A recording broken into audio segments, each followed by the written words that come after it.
그러다 보니까 이게 석차 5등급 체제에서의 어떤 내신의 석차 등급의 변별에 없는 것을 보완할 수 있는 요소들을 상위권 대학들은 도입한다. 와, 이제 학종은 일반고 아이들이 학종으로 상위권 대학 뚫기는, 그러니까 결국은 일반고에서 1등급 받기 유리하냐, 아니면 특목고 자사고에서 2, 3등급 받는 게 유리하냐, 이 물음에 대한 거는 이제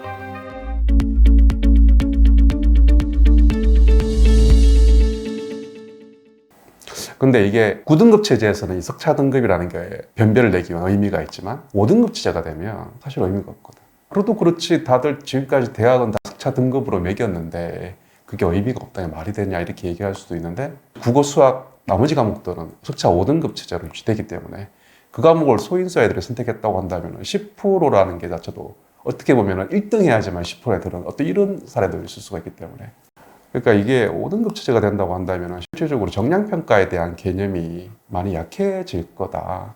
그 다음에 수능 최저가 거의 대부분 수능 최저 학력 기준으로 봐. 수능 최저는 9등급 체제거든. 그러면 이건 어떻게 해야 돼?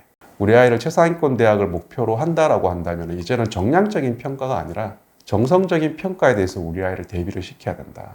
지금 대부분의 중학생들은 90점, 특히 이게 교육 특구 지역이라고 하죠. 그 지역에 있는 아이들이 보면 수학 같은 경우에 보면 중학생들 거의 한 50% 아이들이 다 90점을 넘겨요.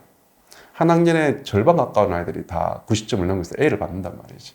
그러니까 아이들 입장에서는 A를 받았으니까 우쭐하거든. 나 90점 공부 잘하네? 근데 실질적으로 그 아이들이 일반고로 갔을 때 사실 그 고등학교에서 A 성취도를 받는 비율은 16, 그렇게 많지, 20% 미만은 확 떨어지거든. 그러면 나머지 그 아이들은 멘붕이겠지. 실질적으로 아이들은 중학교 3년 동안 본인의 찐 실력을 모르고 중학교 3년을 보낸다. 고등학교 가서 이 친구가 물론 1등급 맞으면 좋죠. 그 학교에서 10% 아이 되면 좋고. 근데 그게 이제 평가의 기준은 이제 아니다. 결국은 이 친구가 그런 고등학교에서 과연 그 과목에서 얼마큼 성취를 보였냐. 이게 중요하다. 특목고 자사고 같은 경우는 굉장히 치열하니까 그 학교는 2등급, 3등급 받는 애들 태반일 거라는 거예요. 대부분 아점이 2등급, 3등급일 거라는 거죠. 그럼 그 아이들은 나락가는 건가? 아니거든.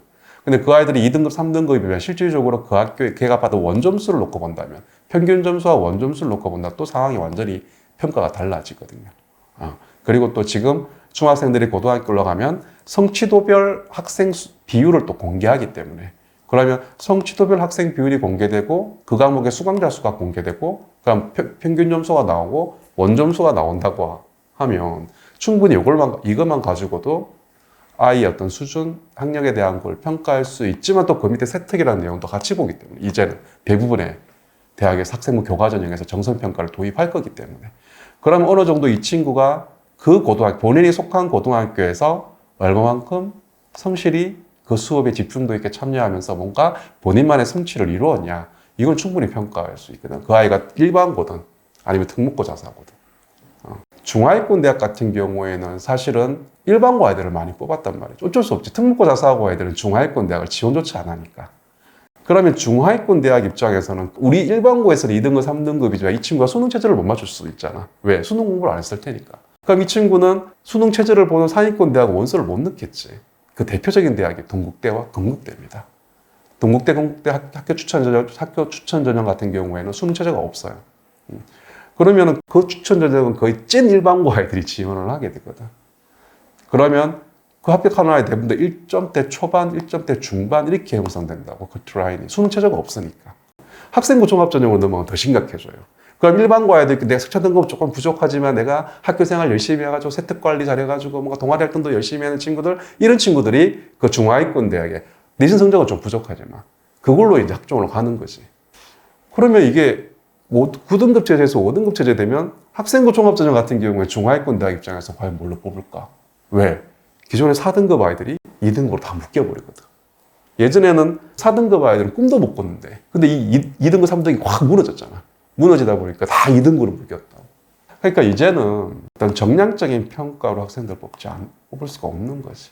그러면 중하위권 대학들은 정말 제일 쉽게 선택할 수 있는 거는 수능 최저 깔아버리는 거죠. 그 학교에서 내가 2등급이지만 찐으로 공부했던 친구들 수능 최저를 맞추겠지. 이걸로 걸러낼 수도 있겠죠. 이렇게 발표는 안 됐지만.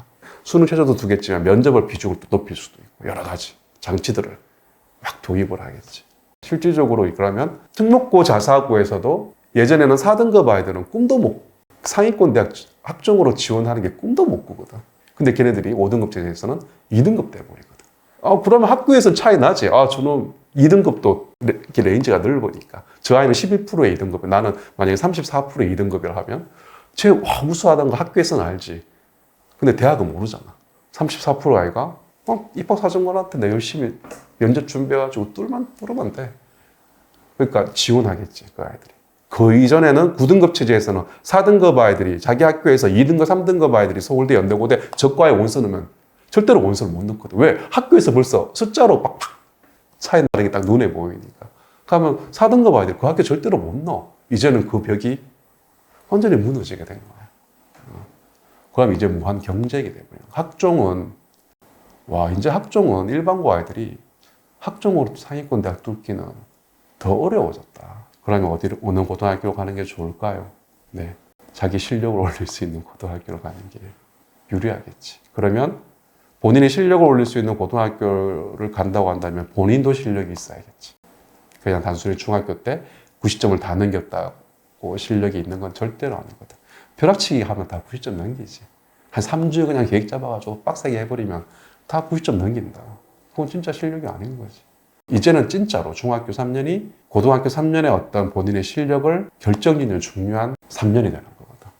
그러니까 다시 한번 정리하자면 일반고에서 1등급 받기, 특목고 자사고에서 2, 3등급 받기, 그 무릎을 그대로 한다면은 제 딸아이한테는 저는 특목고에서 2, 3등급 받아라.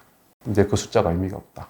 실력은 네가 월등하게 올라갈 거다. 대신에 네가 중학교 3년 동안 열심히 해야지. 대충 놀고 있으면 특목고 자사고 가봤자 너는 깨진다. 바닥 간다. 이제는 진짜 본인의 실력에 의해서 승부가 나는 대학 입시를 우리는 치르게 된다.